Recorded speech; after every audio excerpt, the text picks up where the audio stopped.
Hi guys, Martin88 here and welcome back to another FIFA 22 video. And today, boys and girls, we are looking at squad battles tactics, okay?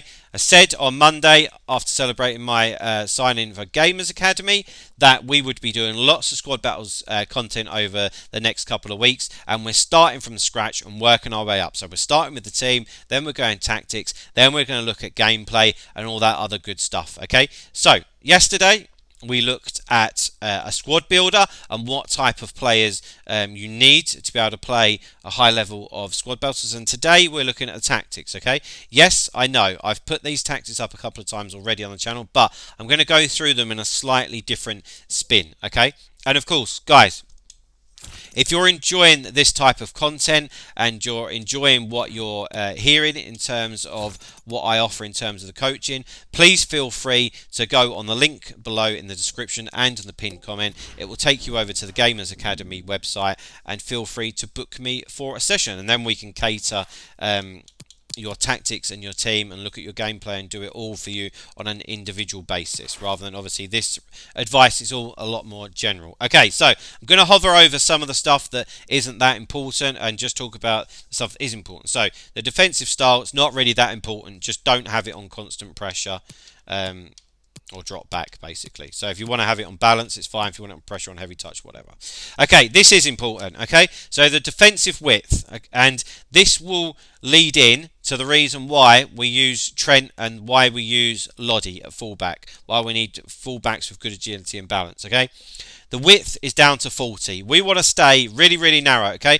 Everyone's moaning, sending me comments saying that the AI is banging goals in from the edge of the box into the top corner. They won't do if there's no space to do it, okay? So, in a 4-2-3-1, if you've got your 4 defenders and your 2 CDMs and they're really narrow and your player switching is decent, i.e. when the ball comes in field, you're not overcommitting, you're just being nice and passive and standing there with Fred or Seedorf, Kanto, whoever it is, in front of the attackers, they're not going to shoot. They won't just shoot. Well, if they do, it will hit you and you'll be able to defend it nicely, okay? So, if your width is even at 50 or if it's at higher, that's going to create loads of gaps and that will start happening to you and they'll start picking you off. Depth, have us 50. No reason to be any deeper. The AI doesn't play like a human. They're not going to start putting through balls or balls over the top or that type of stuff. They never just carry on running. They always check back. So you could even be a little bit more aggressive if you wanted to, but I play it on 50. Certainly no lower. Okay, build-up play, absolutely crucial that it is on fast build-up. And keep that in the back of your head when you see clips over the next couple of weeks. These two tactics here, the fast build-up and the direct passing, are everything to us, especially the fast build-up play. Because we need quick players that are going to break, give us options and create havoc, because again, what we don't want is for the AI to get back, get loads of comments like that saying, oh, they just get loads of men behind the ball, you're not attacking quick enough, basically. And I will show you how to do that in the next couple of weeks. Attacking width 50 is what it says on the tin. Players in the box, 7 out of 10. We want players in the box, we want to score goals. Okay, player instructions. Back 4, basically forget it. It's all on stay back while attacking. However, we do include the fullbacks into our attack, which is why we want fast fullbacks with decent passing. Okay, I will dribble it up the pitch if there's space with the fullbacks, bring it inside and then play it. So again, having somebody like Wan-Bissaka there or somebody with bad passing isn't going to work. Okay, these two boys. In the middle of the pitch. So we've got, let's look at Fred. Okay, so we've got him on get forward and cover centre. So we've gone through these tactics before, I know, yes, but in terms of being player relative, so we look at somebody like Fred. Okay, he's perfect for us. Why is he perfect for us? 99 stamina, he's fast, he's got a good shot, decent passing, and he can defend. Okay, so you get the idea. I'm not going to talk to you about patterns of play or anything like that, but you can see how he fits that bill nicely. Okay, because he's going to get his butt forward and he's going to work back for you once you've lost the ball, and that is obviously what you want out of a central midfielder, and Fred fits that bill nicely. Next to him we've got Seedorf.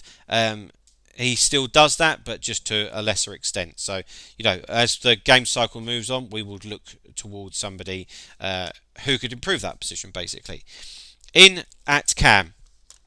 So, Lionel Messi for us. So he's on stay forward, okay? And we want these players on stay forward so that when we win the ball back, we've got options up the pitch already, okay? I've seen people that I've analysed gameplay where people don't have it on fast build-up or don't have their attackers on stay forward and their team is like 20 yards further back. You win it back, you've got absolutely nowhere to go, and they're the type of people that are complaining that the AI gets too many men behind the ball and they can't score, okay? So it's crucial to have them on stay forward. And everything like we said yesterday with Messi, if you get that ball forward quickly, there is space then to work with. And when you've got somebody that's good at dribbling, somebody that's fast, somebody that can pass and can shoot, somebody like Messi can utilise that space very, very well.